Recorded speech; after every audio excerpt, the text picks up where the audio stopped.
อดเมียนไอเตมของผลไปเป็นตัวนี้เนี่ยคลาสบาเจไปแต่จำโจมาđó chỉ cần thà đi na cái choแต่เฮียนโจจะถ่ายปัดถอยนะบางคนไปปลุกชมกระทาบ่มน้องขยมคือบ่มน้องละอขยมมานี่อดเมียนบ่มน้องทามาจังบานระบอบนี่ระบอบนู้นหรือโกมาจังประมาทการเต้นหรือโกมาใบเปลือกขณะทาประเฮินกองขายเตจังขยมกระทาบารมีก็โดยเฉพาะองหรือโกประมาณก็ได้โลกนังไทยรักษาการปีกรมการเงินดีนาเกเอชื่อกันจังโก้ชื่อขนองชื่อจังเก้ตรึงนักดอลเกเอก็ได้ซีโทมาจีดลมอ่อนคล้ายกรุบจุ่มเด็บซัวสมัยตรงไอจะดอมออกโลกหลบสไตรนี่นึงกันยะเปรมตัวเตสนกจนตะอักเนี่ยขณะเป็นนี้ขจมาดีนาเอกำปงตามเมียนวัตเมียนเนื้อตุลมกจมวยนักเปรมเฮียกัตเล็กดอกเมียนไวจำนะตีปีดาเมียนตีตังนั่นเลยพนมโบโกเปรมตะอักเนี่ยเปได้ยืงทั่วดำน้ำชมังกัดมาตีกันเลยนี่คือยืงเคยเมียนสำนองอาเกโบราณมวยในให้คือจีสำนองอาเกกัตเล็กได้เมียนเรื่องรายจิตรานจัวเปียปอนจมวยนัง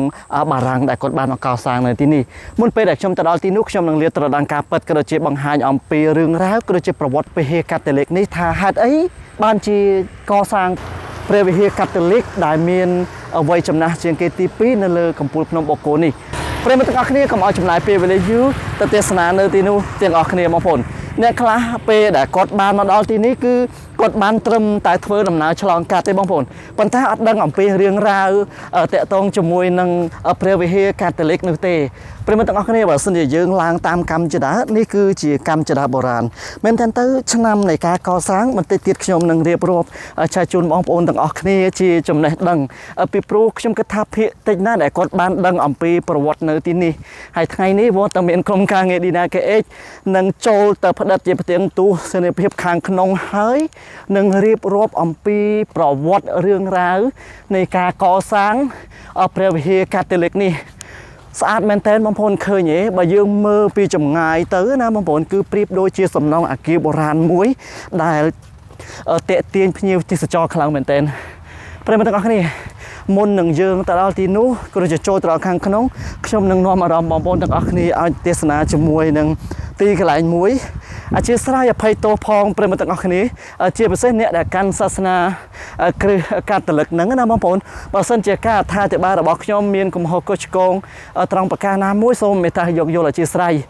โกบำนองดอกทมระบบกรมการเงินดีนาเกเอ็กคือกรอนตายบังหาอย่างปีเรื่องแล้วก็โดยเชี่ยประวัติในสำนองอากีนี่เปรย์ขยมมาดอกอะไรนี้เคยเมียนจีรูปสำนักมวยบางคนไอทับดอกไม้แล้วก็ทาบานได้คือเคยเมียนดะตังในคราวมาหลบเชิดดอกทมสกัมสกายมวยได้จีตีมโนรมให้จีไปเซ็กขังขนองขังคราวนี้ก็เมียนจีรูปทอดคลาผ่องได้เปรย์มันต้องเอาขึ้นเนี่ยเปรย์มันจะตีมิตรขณะปีนี้ขยมบานมาดอลตลมกจมวยน้องเปรย์ไปเฮกัดตลกนี้ให้ขยมเมียนอารมณ์ท่าสบายจัดแมนเทนบางคนปิดปลูขยมบานเคยจมวยน้องตีตังใบประวัติศาสตร์มวยดาบานเรียบจอมก็จะก่อสร้างลางตั้งปีสมัยบรมราชให้คนในตามอันต่อเมียนวัดตเมียนละโหดมาดอสับไงไอจีพีเซบางคนเคยจังท่าให้ไอ้บ้านจิมีนสมนองอาเกนนี้ในที่นี้โดยตัวประเด็นจิตมิตรแต่เทศนาก็โดยจะโจตะคังขนงจมวยหนึ่งชมบัตต่างออกนี้ท่าติดตะเพียบหนึ่งคังขนงมีนติดตะเพียบแบบนาจะเลิกตีมวยบางคนเป็นต่างออกนี้เป็นมนหนึ่งจับดามาดอลขยมกบานเลิกได้ปนอมสมโปสมใจสมกะอนุญาตดำใบไอกรมการเงินดีนาเขยนึกบานทอดในที่นี้โดยตัวเป็นมันต้องเอาแค่นี้เป้เดี๋ยวยืนโจนมาดอลขยมมีอารมณ์ท่ากระไรนี่คือโดยมันแมนเนื้อสดขมายเต็มบางผลเละขณะโดยเนื้อปฏิมวยได้ขยมบรรดาพันธดอลแล้วนะบางผลบนใต้บอมเมอร์เจสได้สำนองอากีนี่คือรัชนาบอสคือมันแมนเชรัชนาบอสขมายยังเต็มบางผลบนใต้เจตัวใบยังนากระดอยสำนองอากีดอกทมสกัมสกายนี่เนื้อแต่โชว์จึงอย่างทมสกัมสกายโชว์จึงอย่างมอมให้ได้เจตีกันไลนี่คือเจตีกันไลเนี่ยเตะตีนพิวเตสจอเจตรวมแต่งอันตรายเจตแมนเทนขยมในใต้ในยัยท่าบันติดชมนึงเรียบรอบอัมพีประวัติเรื่องราวในที่นี้ไอ้บองปอนกูลขมาจำนวนครอยบานดังไอจีพิเศษเนี่ยได้การศาสนาคาทอลิกปีปรูเปรเวเฮนี่คือจีเปรเวเฮคาทอลิกนะบองปอนมวยวินตีเนี่ยได้ศักษาสาวเชียวเตะตรงจมูกนึงสมน้องอาเกโบราณไอ้นี่คือชมเลือกตึกจัดไอกดมาเทศนาได้ตัวปีปรูเตะตรงสถาปัตยกรรมเตะตรงจมูกนึงรูปเรียงคือพลายแมนเทนบางคนออกนี่แต่เทศนาข้างขนมจมูกหนึ่งชมาต่างออกนี่บางคนโอ้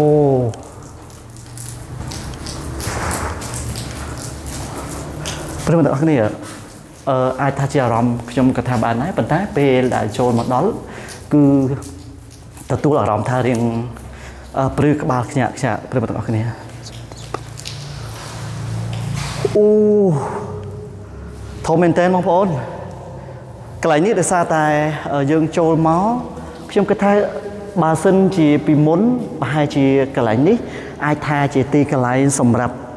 ដាក់ជាគ្រឿងដង្វាយបែបសាសនាកាតូលិកប៉ុន្តែគណៈវេលានេះក៏ដូចជាបច្ចុប្បន្នភាពនេះគឺអត់មានអីទាំងអស់បងប្អូនឃើញអញ្ចឹងនេះបើមិនខុសអីពីសាសនាពុទ្ធទេអាចថាសម្រាប់ជាទីកន្លែងដាក់ជាមួយនឹងគ្រឿងដង្វាយផ្សេងណាបងប្អូនហើយនៅខាងក្នុងគឺលក្ខណៈថាមានជាបន្ទប់ចូលទៅដល់ខាងក្នុងទៀតប៉ុន្តែព្រមទាំងអស់គ្នានិយាយអារម្មណ៍ពិតគឺខ្ញុំចូលទាំងអារម្មណ៍ព្រឺព្រួចព្រមទាំងអស់គ្នាសាកមើលសំណង់អាគារដ៏ធំស្កឹមស្កៃហើយពេលដែលវត្តមានរបស់ក្រុមការងារ DinaKH ដើរចូលទៅគឺ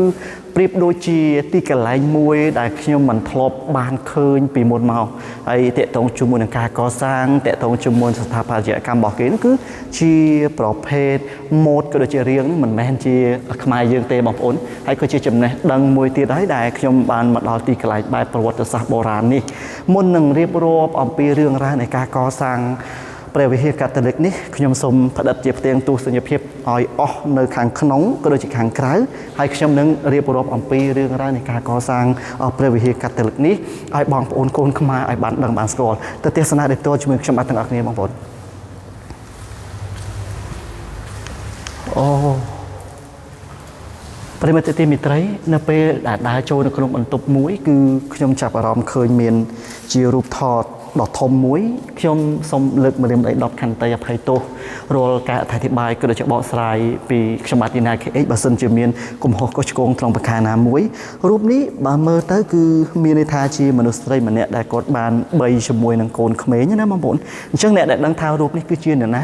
សូមមេត្តាជួយខមមិនក៏ដូចជាជួយប្រាប់ឲ្យពួកយើងបានដឹងជាចំណេះដឹងក៏ដូចជាបានស្គាល់ផងនៅពេលដែលខ្ញុំមកដល់ខាងក្រោយក៏មានបន្ទប់មួយដ៏ធំវែងនៅខាងក្នុងហើយឃើញមានច្រកមានទ្វារចូលទៅដល់ខាងក្នុងមួយទៀតអញ្ចឹងដោយសារតែខ្ញុំមកនេះគឺបំណងល្អ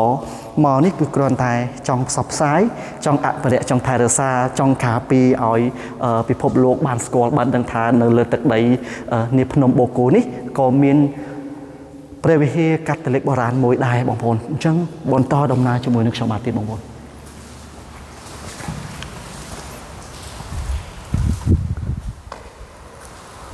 អូខេអត់មានអីទេបងប្អូន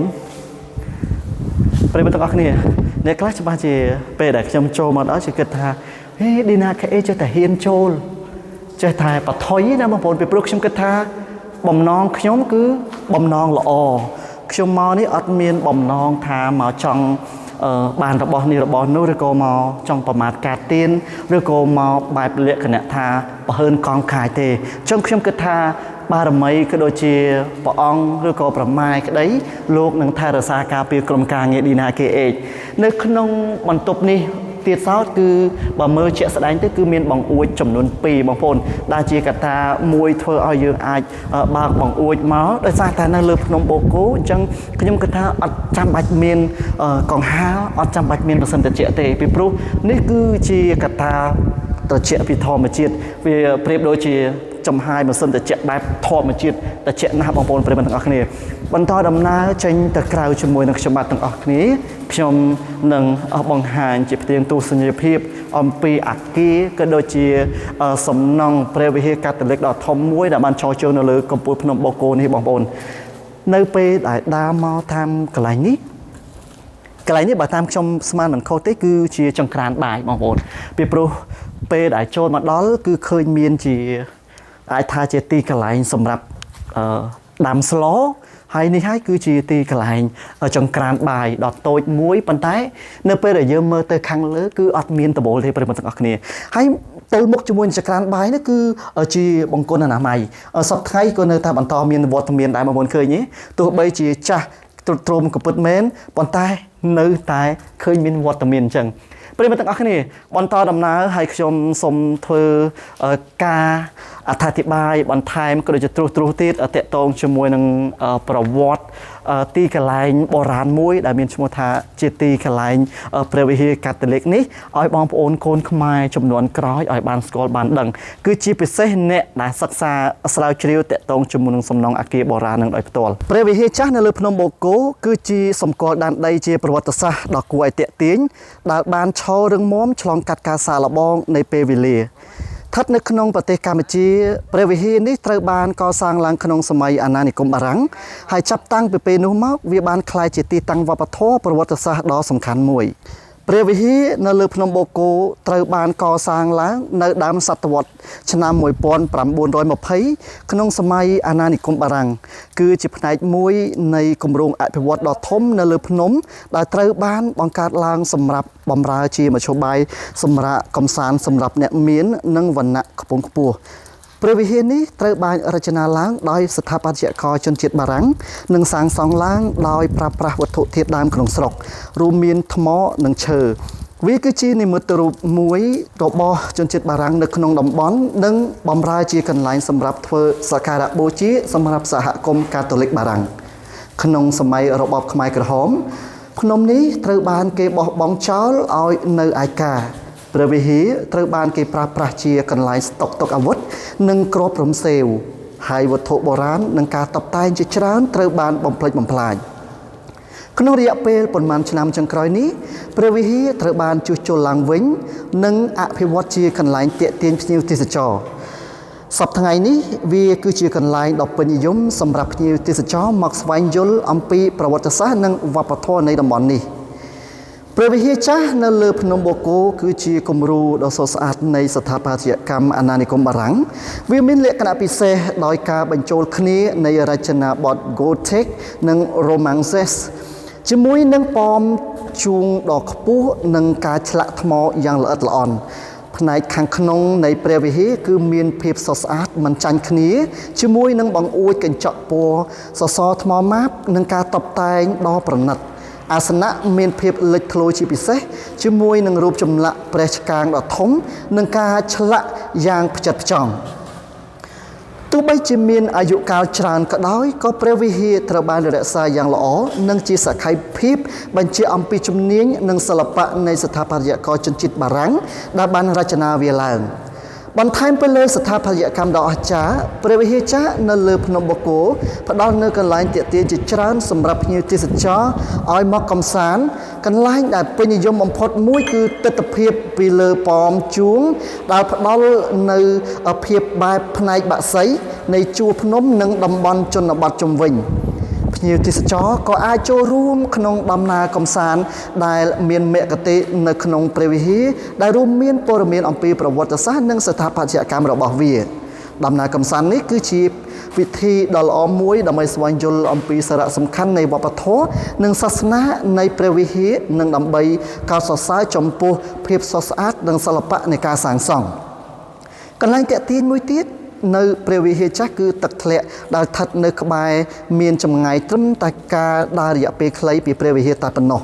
ទឹកធ្លាក់គឺជាកន្លែងដ៏ស្រស់ស្រាយសម្រាប់សម្រាកកាយនៅថ្ងៃដែលមានកម្ដៅក្តៅនិងព័ទ្ធជុំវិញដោយទេសភាពដ៏ត្រកាលព្រះវិហារចាស់នៅលើភ្នំបូកគោគឺជាសម្គាល់ដែនដីជាប្រវត្តិសាស្ត្រនិងស្រស់ស្អាតដែលស័ក្តិសមបំផុតសម្រាប់ការចូលទៅទេសនាសម្រាប់អ្នកដែលធ្វើដំណើរមកកាន់ប្រទេសកម្ពុជាមិនថាអ្នកចាប់អារម្មណ៍លើប្រវត្តិសាស្ត្រស្ថាបត្យកម្មឬគ្រាន់តែចង់គយគន់ទេសភាពដ៏អស្ចារ្យនោះទេព្រះវិហារនេះមានអ្វីៗគ្រប់យ៉ាងសម្រាប់មនុស្សគ្រប់គ្នាដូច្នេះប្រសិនបើអ្នកកំពុងរៀបចំគម្រោងមកលេងកម្សាន្តនៅទីកន្លែងនេះខ្ញុំលើកទឹកចិត្តឲ្យបងប្អូនទាំងអស់គ្នាគួរតែមកលេងកំសាន្តជាចំណេះដឹងដោយបងប្អូនបានសម្ដាប់ជាមួយនឹងការអធិប្បាយបង្ហាញនៅប្រវត្តិខ្លះៗជាមួយនឹងព្រះវិហារបុរាណនេះអញ្ចឹងខ្ញុំគិតថាអ្នកដែលគាត់បានមកលេងកំសាន្តឬក៏មកឆ្លងកាត់នៅទីនេះទេប្រហែលជាគាត់អត់បានដឹងប្រវត្តិទេខ្ញុំគិតថាវីដេអូនេះក៏ជាចំណេះដឹងមួយខ្ញុំចង់ចែករំលែកក៏ដូចជាចង់អភិរក្សថែរក្សាការពារជាមួយនឹងសំណង់អគារបុរាណដែលបានកសាងឡើងដោយស្ថាបត្យករជនជាតិបារាំងទាក់ទងជាមួយនឹងក្បូរក្បាច់រចនាអេទៀតសតខ្ញុំសូមកត់ តសរសើរមែនទែនទោះបីជាមានអាយុកាលរាប់សតវត្សក៏ពិតមែនប៉ុន្តែសំណង់អគារបុរាណនេះនៅតែឈរជើងយ៉ាងស្រស់ស្អាតហើយកម្រងវីដេអូនេះខ្ញុំបានរៀបរាប់អំពីប្រវត្តិនៃការសាងសង់ក៏ដូចជាមូលហេតុអីបានជាការកសាងព្រះវិហារកាតូលិកនេះមានវត្តមានរហូតមកដល់សប្តាហ៍ថ្ងៃអរគុណសម្រាប់ការទស្សនាវីដេអូនេះក៏សូមអរគុណទៅដល់ម្ចាស់ឧបត្ថម្ភកម្មវិធីគឺឈឺកញ្ជឹងកឈឺខ្នងឈឺចង្កេះត្រូវនឹកដល់ក្អៀកក្តៅស៊ីស៊ីធម្មជាតិខ្ញុំបាទឌីណាខេសូមមេត្តាខន្តីអភ័យទោសរាល់ការបកស្រាយតាក់ទងជាមួយនឹងសំណេររួមទាំងប្រវត្តិតាក់ទងជាមួយនឹងព្រះវិហារកាតូលិកនេះបើមានកំហុសកុសឆ្គងត្រង់ប្រការណាមួយបាទសូមមេត្តាខន្តីអភ័យទោសសូមគោរពជូនពរបងប្អូនទាំងអស់គ្នាឲ្យជួបប្រទេសតែសេចក្តីសុខសេចក្តីចម្រើនរកទទួលទានមានបានគ្រប់ក្រុមគ្រួសារវត្តមានខ្ញុំបាទឌីណាខេសូមគោរពលា